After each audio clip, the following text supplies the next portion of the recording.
Donc on va passer des Math Solutions au GraphNet. Les GraphNet vont monter sur scène. On travaillait sur le sujet proposé par SIGIMAGE.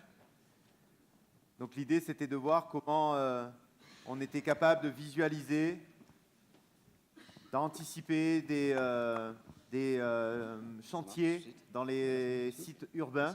Et notamment, vous savez, les marquages qui sont faits au sol, qui sont faits pour guider les personnes ensuite qui vont faire les tranchées creusées. Comment on pouvait revisiter tout ça et les mettre au futur, puisque c'est l'objectif des 24 heures, c'est d'imaginer le futur de demain.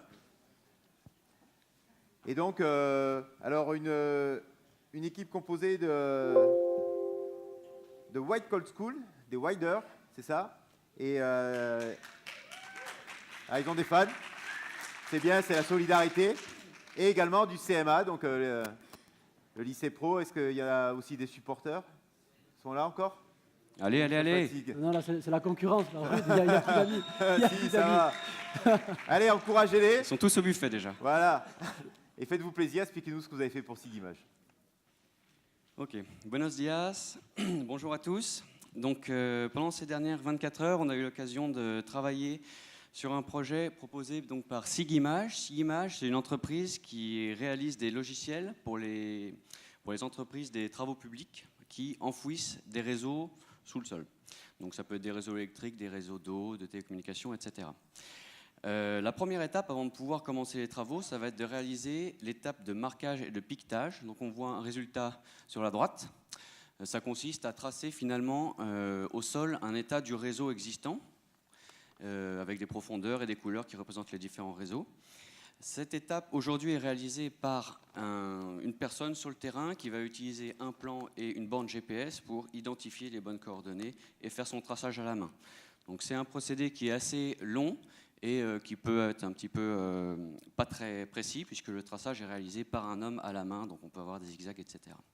La problématique pour nous, c'était d'optimiser ce processus avec des procédés innovants. Donc la solution que nous avons choisie, c'est d'utiliser un drone pour réaliser le tracé.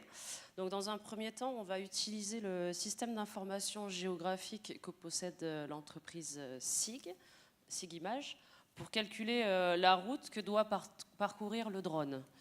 Une fois que les coordonnées GPS ont été rentrées dans le drone, il réalisera le tracé de manière rapide, précise et aussi autonome.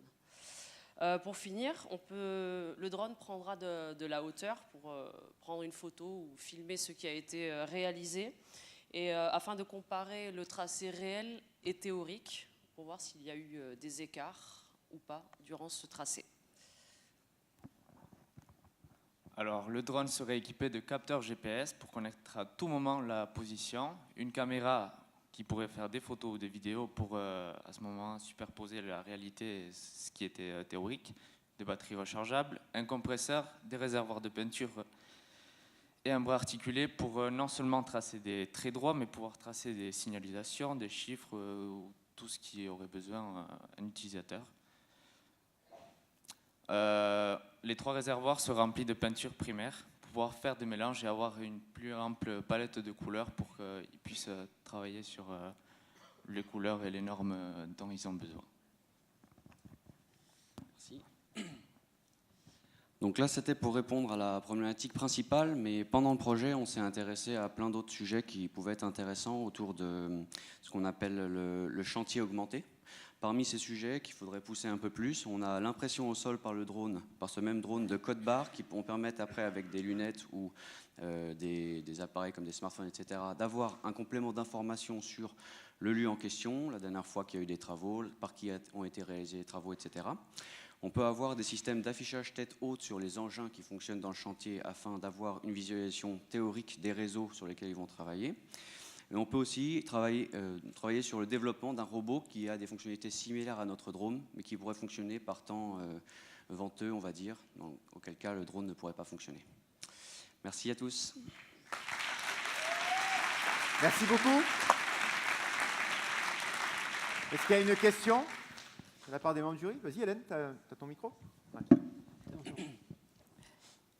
Moi, je m'interroge sur l'opération, enfin, la faisabilité en fait de l'usage d'un drone sur des chantiers comme ça.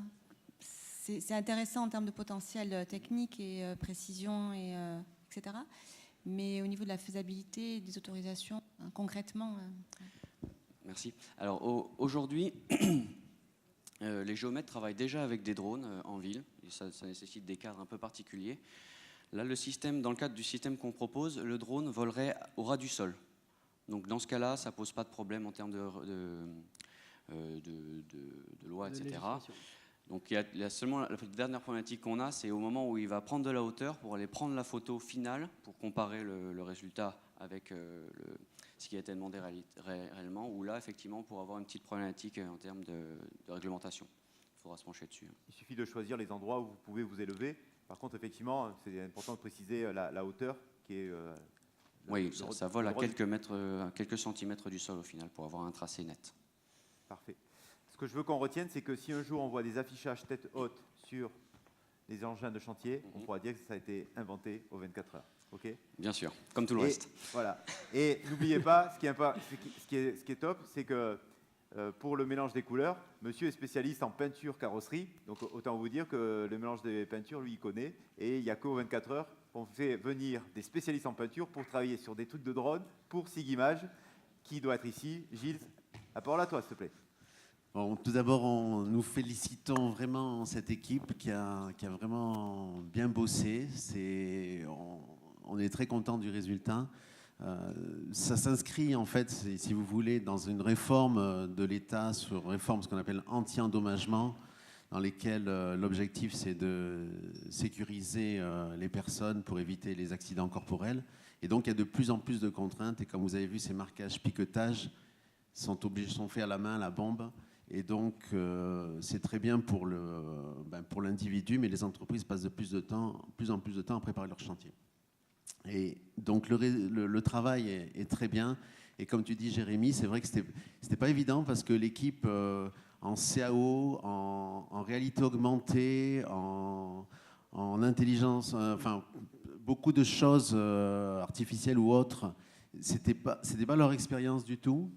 Et en fait, ils s'en sont sortis super bien, beaucoup d'initiatives, beaucoup d'idées, et puis le résultat est génial avec l'expérience en effet de leur savoir-faire respectif. Super, merci. Merci beaucoup. Merci à vous d'avoir fait un sujet aussi ambitieux.